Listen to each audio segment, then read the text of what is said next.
All right, algebra students, today we are going to talk about lesson 6.3, and this section is all about the real life applications of exponential functions. So we're going to be talking about exponential growth and exponential decay, and the EQ is what kinds of situations can be modeled by exponential growth and decay functions. So I'm going to start off by going through some notes from the book, and this is also on Google Classroom as a Google slide where you drag and fill in the blanks. But when we're talking about exponential growth functions, these are increasing functions. So what you'll see is that as the x values are increasing, the y values are increasing because it's growing. So an exponential growth function is in the form of a times b to the x power, but what you'll see is that they're going to give us some sort of rate. And in order to create that as a growth function, we have to add 1 to that. So our b is this 1 plus our rate, and we'll see that that's what they're going to be giving us as this growth rate. So just an example with numbers, that's like 4 times 1 plus 0.5 to the x power, and that's coming from these words where the initial value was 4, the growth rate was 50%, so we change that to a decimal as 0.5, and then that growth factor becomes that 1 plus r. So 1 plus 0.5 is 1.5. And then here's what the graph will look like. As x is increasing, y is also increasing. And then an exponential decay function is obviously one that's decreasing, because if it's decaying, that means the numbers are getting less and less. And so the difference between decay and growth is that when we get our decay rate, to find that decay factor, we actually do 1 minus the rate. So for this example, the decay rate was 50%, so the decay factor is 1 minus 50%, or 1 minus 0.5, which then gives us 0.5 again. So as you can see here, as x is increasing, the y values are decreasing, it's going down. And then compound interest we'll talk about tomorrow. So we're going to just hop right into some examples with this. The first example reads, the population of Hillville grows at an annual rate of 15%.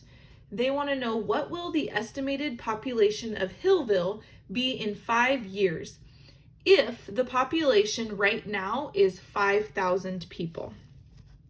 So I'm going to go ahead and start by writing down the important information. So we know that the initial value is 5,000 people.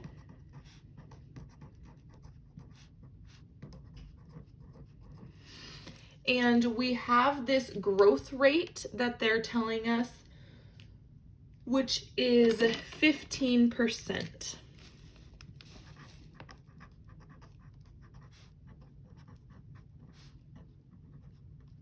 And I'm going to write that as a decimal, which is 0.15. So we can find our growth factor by adding 1 to that. So it's 1 plus 0.15, which equals 1.15. And then they want to know the population in 5 years. So when we write our function, I'm going to write it as a times b to the x power. And I know that my initial value is 5,000. So I'm going to say 5,000 times b, which is 1.15 to the x power. Now, what I know is that the x is how many years are going to go by. So we're going to plug in 5 for that. So 5,000 times 1.15 to the 5th power. And we're going to just plug that into our calculator. And what we get is 10,056.7. So what we can say is that in 5 years, there will be about 10,057 people.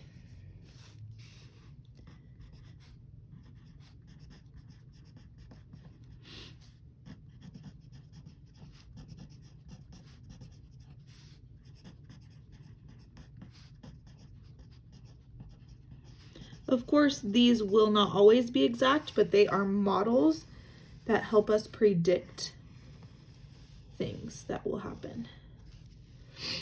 And so that's why we can round. We wouldn't be able to say that there's 0.7 of a person. So we would just round for that. Okay, the next example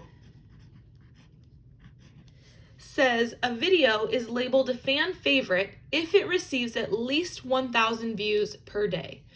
Amelia posts a video that gets 8,192 views on the first day. The number of views decreases by 25% each day after that. How many days total will the video stop being a fan favorite?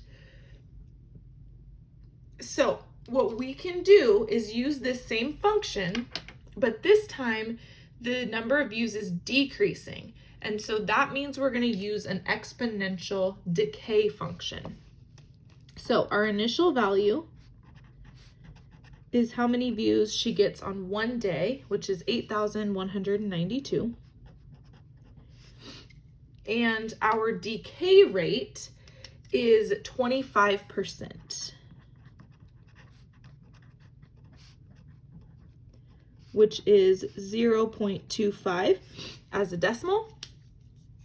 But what we look for then is our decay factor, which is what we're going to multiply over and over, which is 1 minus 0.25, which is 0.75. So they want to know, when will it stop being a fan favorite?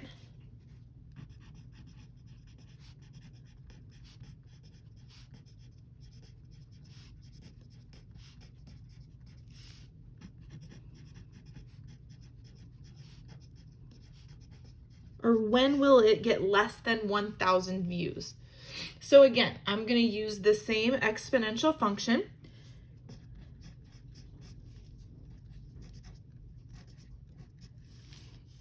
Where my initial value is 8,192 and my B value is 0.75.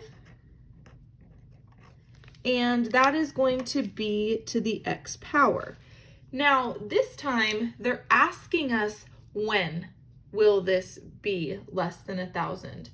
So what we're looking for is, when will 1,000 be greater than 8,192 times 0.75 to the x power?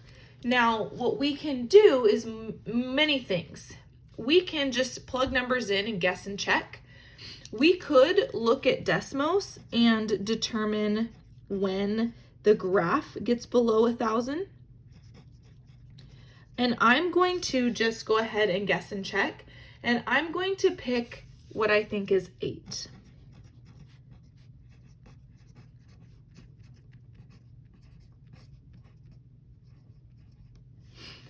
And when I plug that into my calculator, I do get less than 1,000. So the answer is x equals 8 days. And so we can say that it will take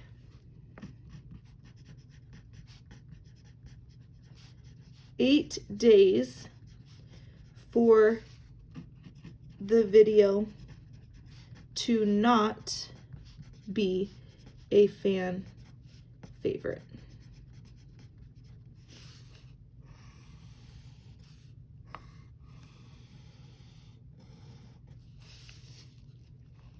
Okay, now the last example is one that is both exponential growth and decay, and we're actually kind of comparing the two to see when it will be the same. So it says Rich is comparing the cost of maintaining his car with the depreciating value of the car. So the cost of maintaining it is what's going to keep that value up. And then the depreciating value is just because when you drive the car, you lose value because it's going to be the wear and tear on it from driving. So the decreasing, so it says the value starts at 20,000. So the initial value starts at 20,000. And it decreases, so my decay rate is 15% per year.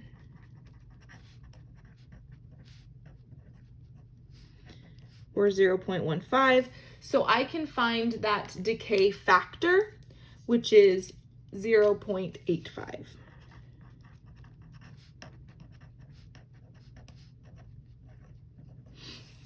So I can write my function as 20,000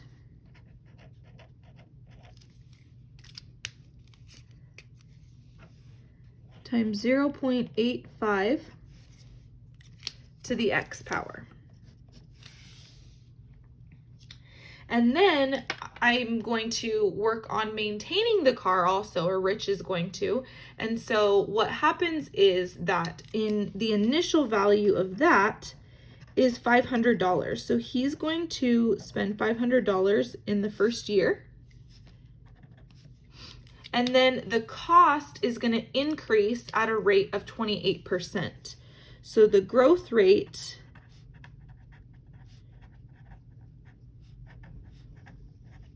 is 28%. And so my growth factor is 1.28. So when I write my function for this one, it's going to be f of x equals 500. Oops, and I want to color coordinate that, so I'm going to make it yellow. 500 times 1.28 to the x power. Now, if I want to figure out when is the value of the car and the cost for the car the same, I'm going to set that equal to each other.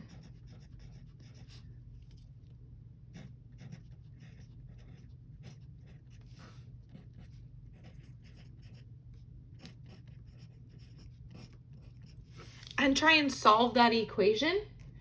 Or what we can do is actually graph this on Desmos. And I want you to go ahead and pause the video here and plug these two functions into Desmos and find the point where they intersect. And what you should see is that they intersect at this point 4,611. And what that means is that in 9 years, at $4,611, the cost to maintain the car and the value of the car are the same. So after that, it's going to cost more to maintain the car than it would how much it's actually worth. So those are some of the real life situations and when you would use exponential functions in growth and decay functions.